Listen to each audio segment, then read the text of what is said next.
Today I'm going to be painting a 6 by 8 inch panel. This is a gessoed panel, pre-toned with burnt sienna. I'll have the colors pop up. These are oil. I've mixed these colors with a approximately 10% liquid impasto. And I'm going to begin here by just getting some red and orange mixed together, and I'm going to just rough out the composition. So fairly dry, not much of a paint load on the brush, and I just want to know where everything's going to be and how things are going to go. If you're new, welcome. This is a series where I kind of walk you through some of these smaller paintings.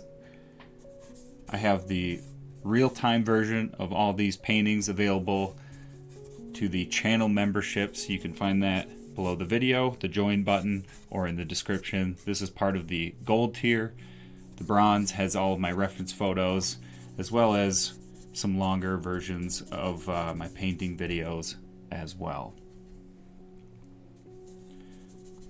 And you've seen by now, hopefully, I'll have had the reference photo pop up so you can kind of see what's going on.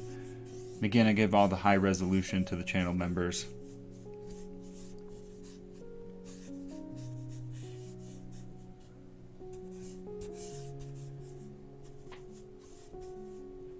So I want to really bring out the light, want to exaggerate a few things. But before I get there, I just want to make sure I have all these trees where I want them. Don't want to some of the composition. I think I had the horizon too high up, so you can kind of see. I'm able to lower it this way.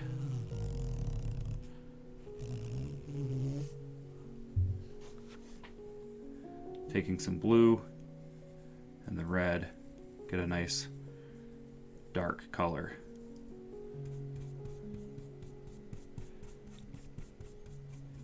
I'm keeping the paint fairly thin. I don't want things to be too thick just yet. I want to be able to make adjustments if I need to.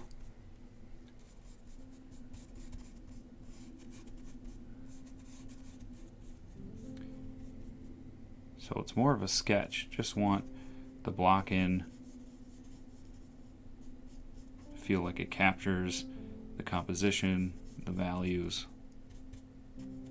but not the detail yet. We'll get there. I'm gonna go right in with some white.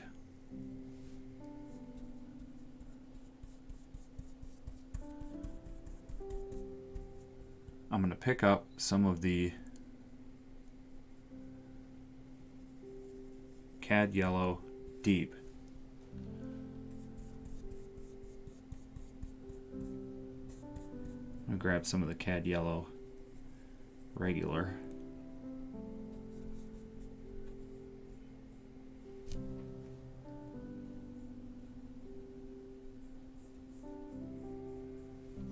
I'm gonna pick up some of the magenta, just go right into that color.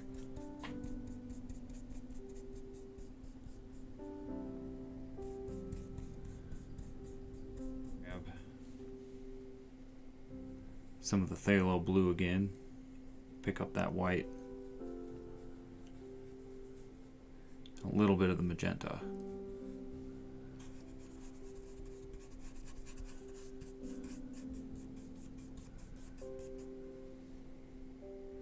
A little more of the white,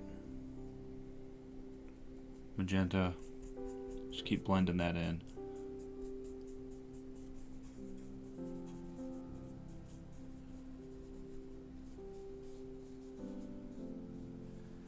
And you know, I actually think that this is a good spot for the cobalt blue, so I'm going to just give me a little bit of that.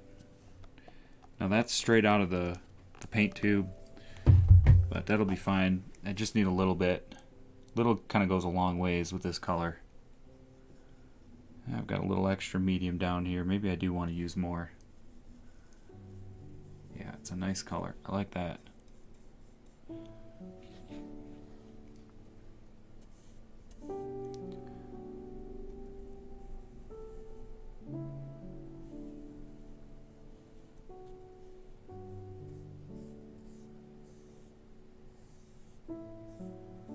before I really judge myself on that, let's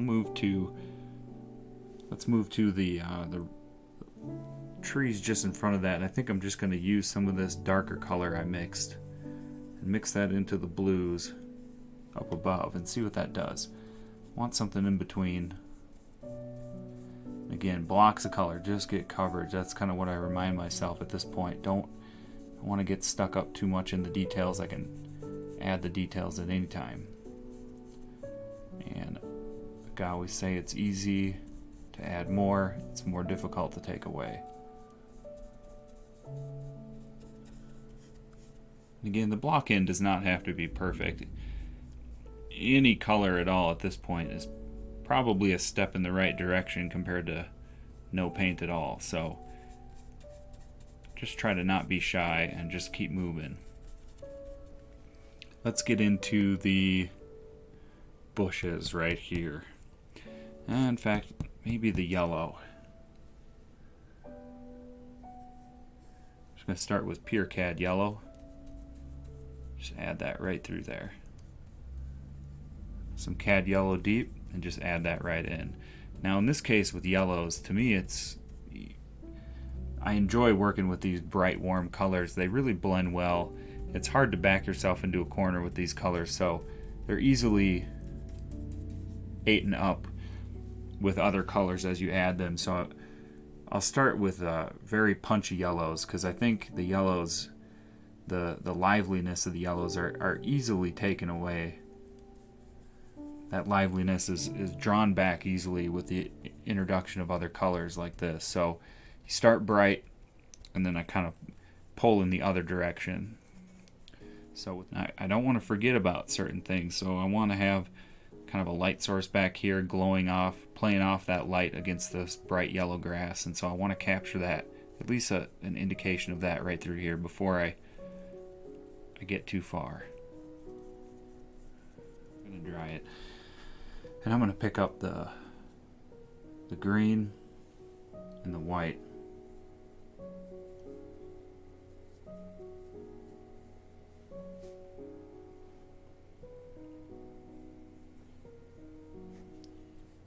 A little more green, and this has some of that darker mixture in there. Just darken it a bit.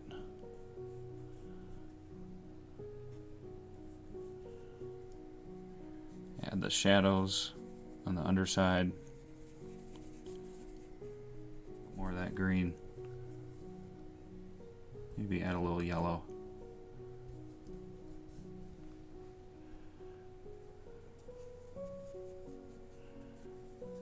So I'm going to add some larger green foliage here. Kind of like that.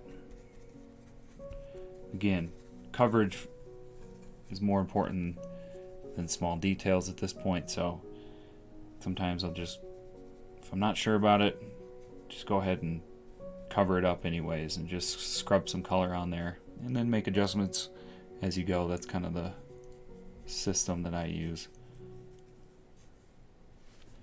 So I'm going to switch to the dagger striper, and I'm going to start by going back into the sky. Let me take some of the white, just kind of separate that clean pile. I'm going to try some cad yellow into that, and I just want to start creating a little bit of texture in the sky. I want to give the indication of some clouds. A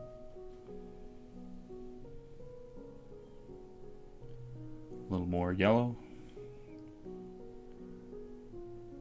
and a bit thicker paint as well.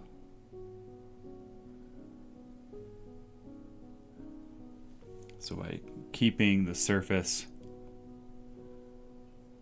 thin, I'm able to go back over the top and start to add this thicker paint with much more ease than if I started with some thicker paint.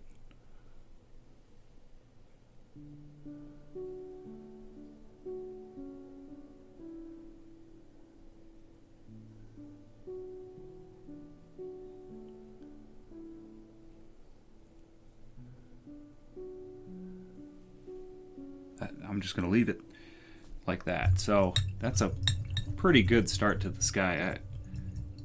I like that overall.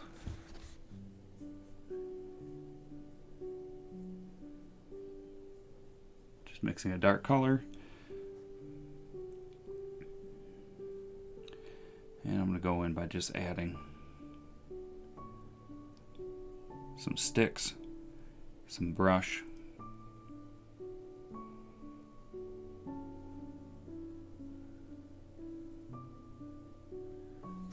Kind of a pinkish color. And start adding breaking up some of this yellow. I want to reserve this bright yellow for way out there. So I'm going to start kind of on the outsides with some of this color and work my way in.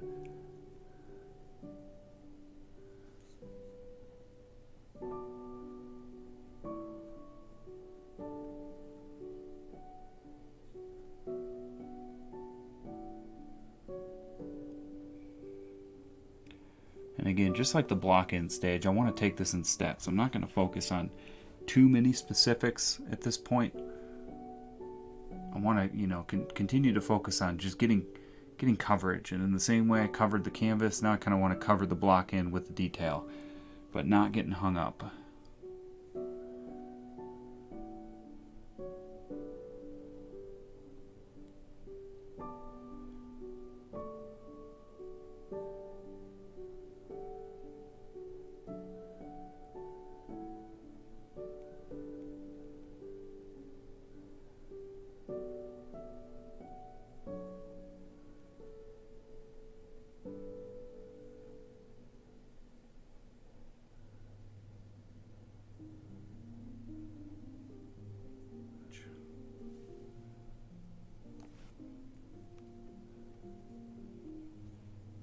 I want to get a good outline, good silhouette on these pines.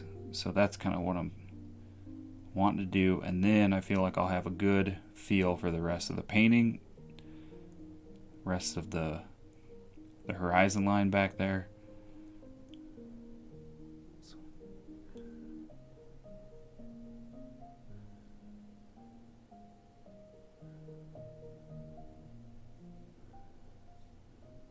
Just like so.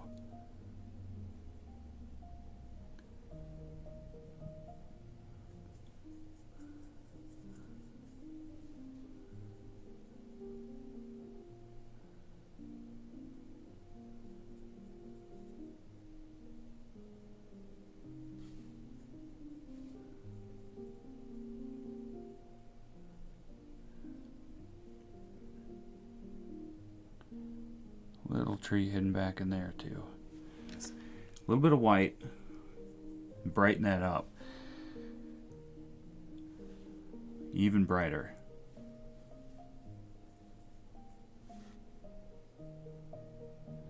And just create those little indications of treetops back in this ridge behind. Watch me just go right over the top of that tree and it starts to blend in with what's behind.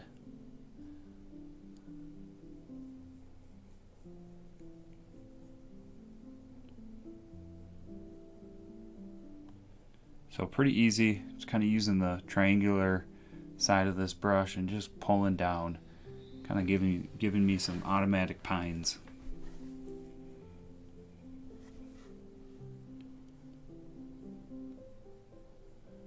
And that's pretty much it for these pine trees back here. I hit that color in the back, that blue, pretty well. I think it's close to what I want it to be. So it's going to be tricky, but the top I'm going to add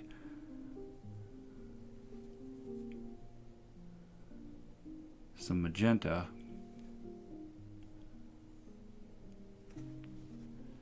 And I don't want to darken it. So I'm going to keep it nice and light here, and I'm just going to add that magenta.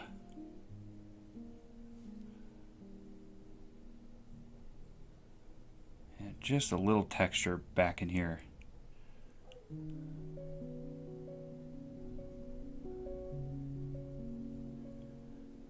I'm going to add a little bit of orange here, a little bit of Indian yellow.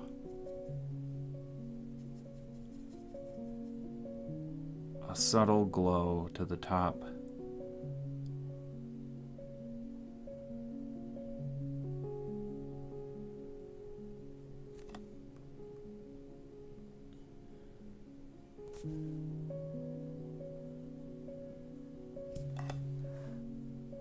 So this being all wet paint, it all just really flows nicely together. It can be really changed at any point in time.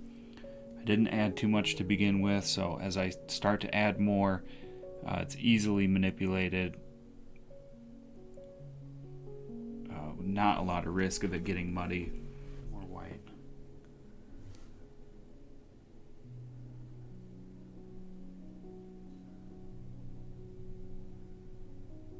It doesn't need to make a lot of sense, but at least on a small scale. But if I can just kind of nail down where the shadows should be, where the highlights should be, the tree should come to life a little bit more.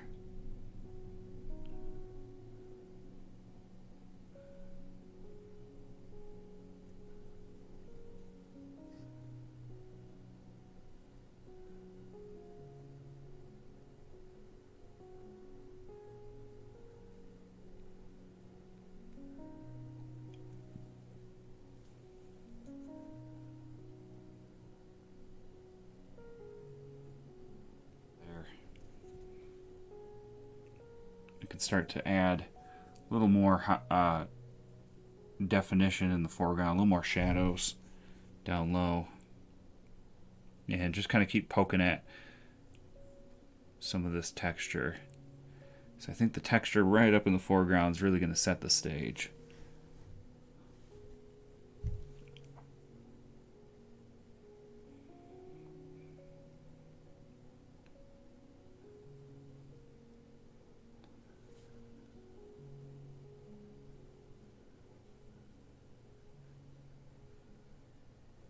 But that is looking good. And what I would say is, as I'm moving into just doing some of these are my plein air size, and by doing some of these 6x8s in studio, it really gets to look at it allows me to kind of criticize my approach to plein air painting. This is much in the same way what I would do if I was in the field. And by doing it in kind of in a controlled environment here, it really allows me to be more critical with what I'm doing and why. And then I hope I can kind of bring that out with me the next time I'm out and apply that in the field. So I think that helps. It's just kind of another good reason why these are good to do, sometimes in the studio as well.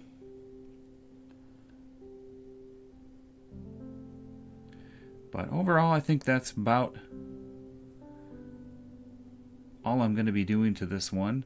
Hope you enjoyed this painting. Remember to check below the video, check out the memberships if you wanted to see the full version of this painting. We also have a private Discord where you can share your work with the other members, myself, get feedback, critique, just kind of see what everybody else is doing and the methods that they're using. So again, thank you so much for joining me. We'll see you next time.